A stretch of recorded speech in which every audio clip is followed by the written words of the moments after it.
physical stores and surviving in the digital world. And of course, it's not something which is theoretical, but it's actual. When you Google it today, you can see many things. This is from June 2015, but if you do it today, you can see even from March about how these online or these physical stores having difficulty in getting their model. So it's either adapt your business model or die. And it would be a nice approach to see, like, okay, how can actually enterprise architecture assist with that? Yes. So welcome. This is Tony, and Tony is a manager, and he has been so for many years.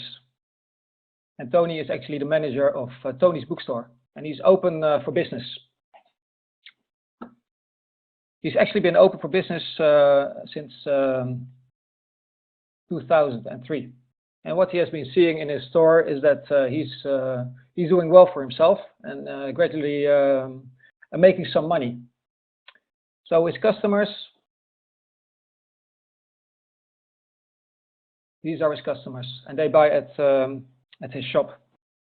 And Tony is a very pleasant businessman because he also has employees, and these employees they feed their family of it. So they're quite happy to work for Tony, because he's not only a pleasant guy, but he also supports their living.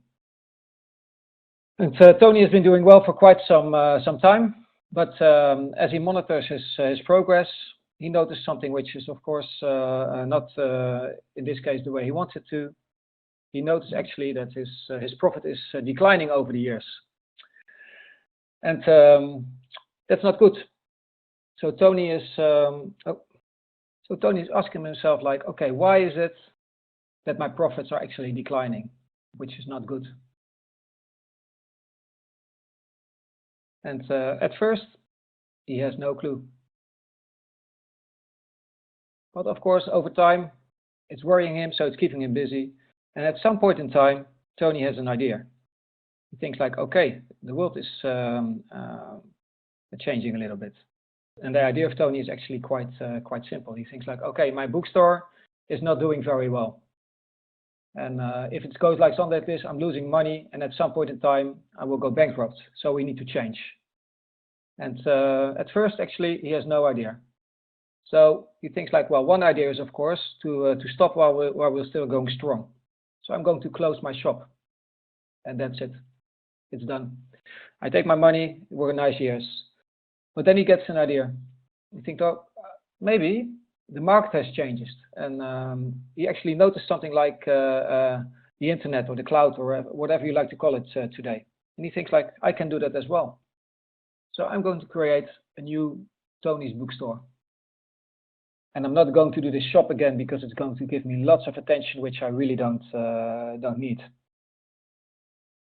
And he's looking at his customers. He thinks like, well, these ladies with these bags going into my shop, if I do it online, it opens up entirely new people of customers.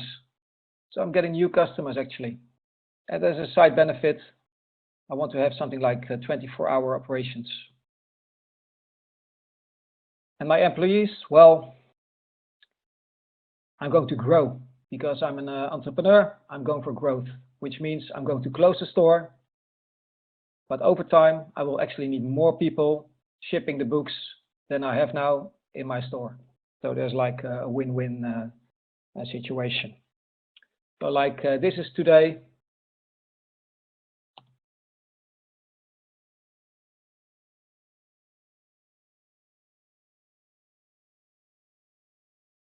And this is tomorrow.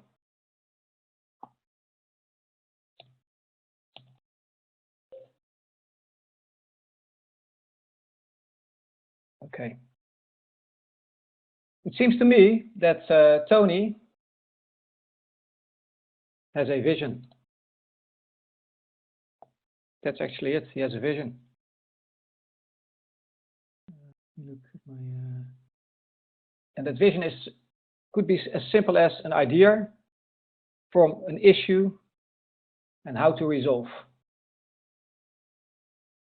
And of course, now comes this is very important. If you do not have an idea how to resolve your issue, or you do not have any goals, then you really do not know where to go. And if you really do not know where to go, then obviously you really cannot change. Now, Tony is thinking like, how am I going to manage this? Because this is quite something. I see business change. My store is closing. My processes will be completely different. People will come online. My payment is different. So there will be lots of business change. And in relation to that business change, also reflects a lot of IT change. So I could just start and hope for the best. That's one approach. Tony hasn't got the money to just start and hope for the best because he wants to make sure to get it right. Okay? That's what he wants. So after he has actually now has this vision, this already has achieved now the vision, and I did resolve. And you think like, okay, but I need to take this further. This idea, this picture above, is just a picture. It's nothing else. So I need to describe this in more detail. I need to think about what do I want, and what's a dead end and what's the right angle. So I need a group of people actually thinking for me, yeah, and put it on paper. So I say, actually, I need to describe something. Describe what you want. I need to describe the resolve. And once that is done, it is of course confirmed with Tony, it's confirmed with the employees, and more importantly, it's also confirmed with the customers. So all stakeholders are involved during the process in describing what you want. And then if you have described what you want, actually to get this, what is it? Online store in the digital market space, you're not there yet. You actually need to create a plan to implement this resolve. And as we have learned over time, we all want a plan which is a straight line. So here's your plan with your straight line, okay? And then once you have created this plan to implement that resolve, you balance this plan about all the issues that you have towards early outcome of results. You actually need to implement that plan. I'm talking basically now about the process of implementation. Yeah? You need to implement your plan. Or in other words, you need to implement resolve. And it would be a little bit, let me just put little Tony on the screen as well. I think he deserves that. He's an important stakeholder. And if you're implementing the resolve, it's probably a very wise thing to have a little bit of oversight. You want to see if all goes well. So you need to actually monitor the implementation.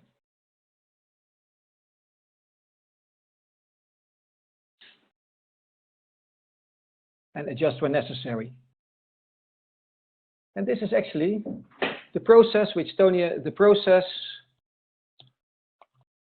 that Tony wants to go to, wants to perform. Okay. Let me just leave it like that because I want to give it a color. And here I have it. Okay.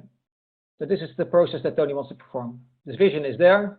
We describe what we want, how to resolve. We create a plan, implement it, and during the implementation, we monitor that implementation and adjust it accordingly. Now I have a question for the participants online. How does this relate to TOGAF?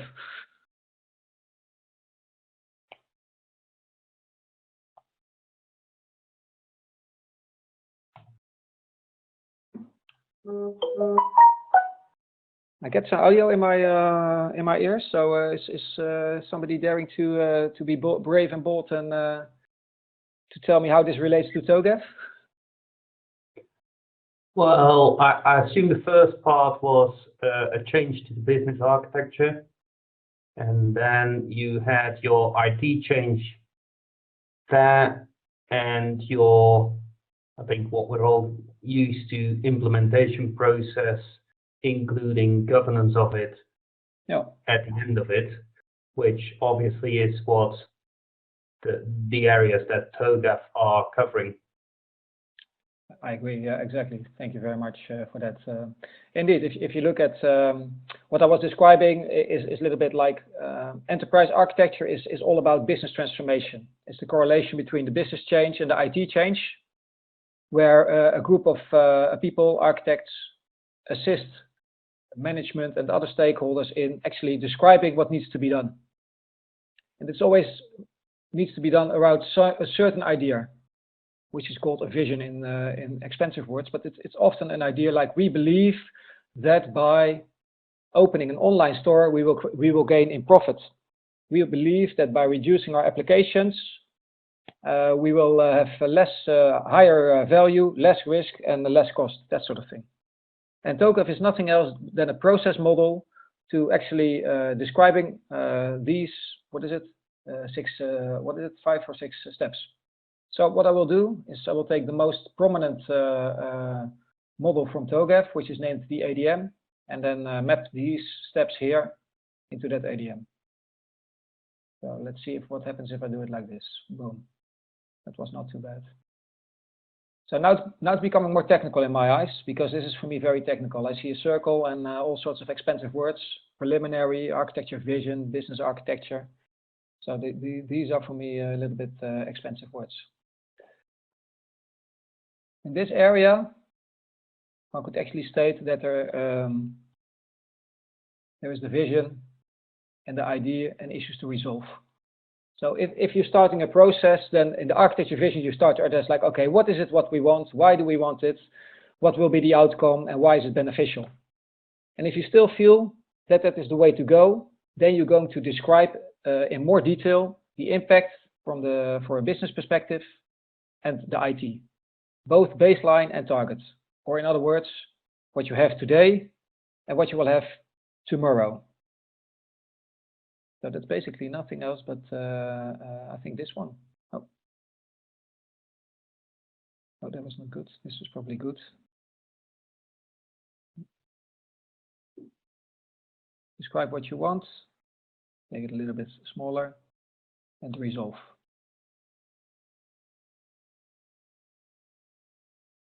I need to take these requirements into account. I should have done that at the first line as well, but I will not temper it because I break it then. So this is done in detail. And specialists, of course, will do it at their own level.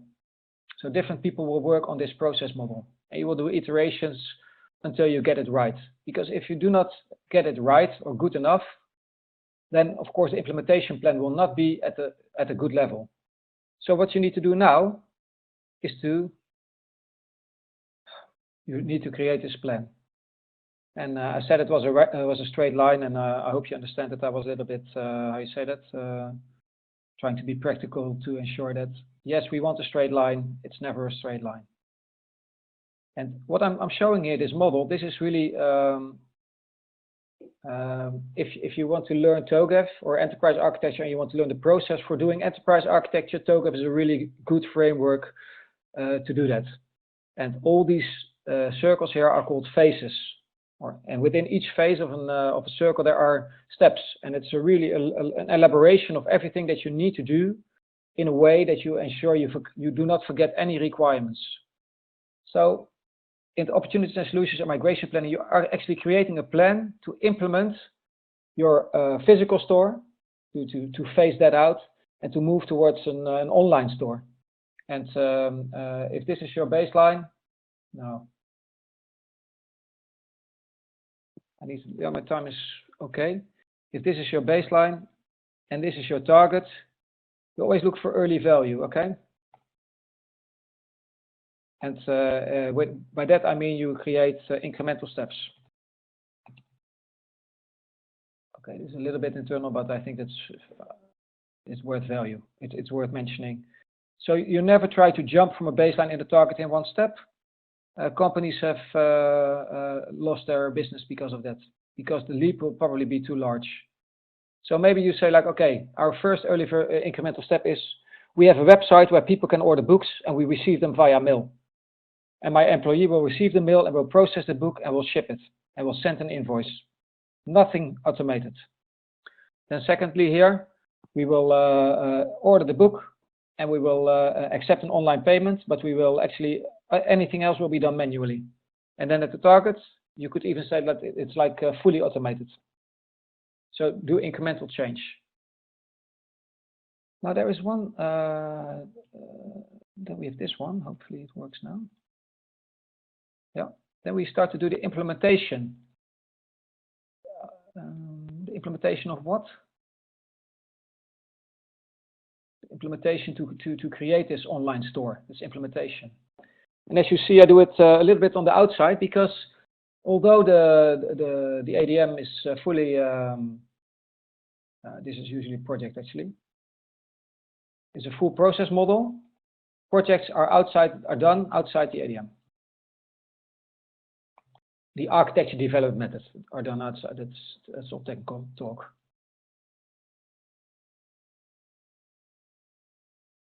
So here are the projects running, and of course they're now disconnected. So we need this little what is it, helicopter or something? Huh? I thought the name governance was mentioned already, and that's indeed what it is. It is steering and control. It's formally named governance, but regardless of terminology, you want to make sure that what you want to implement is actually being implemented, and also, of course, that all issues from the and there will be, of course, or attention points of how you want to call them, are actually monitored and addressed. And this is done in these phases. Okay. So in very short, this is what this TOGAF is all about. If you learn the TOGAF process model, once you've completed that, and you can of course certify yourself, you really know as an architect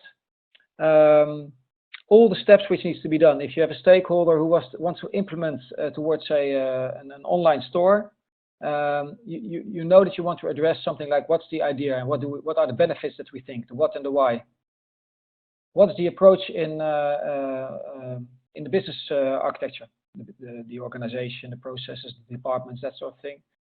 How do these business processes rely on applications? What technology do they need? And if there is enough agreement about that, you start to create a plan. Plan is being implemented, and implementation is being monitored. Okay.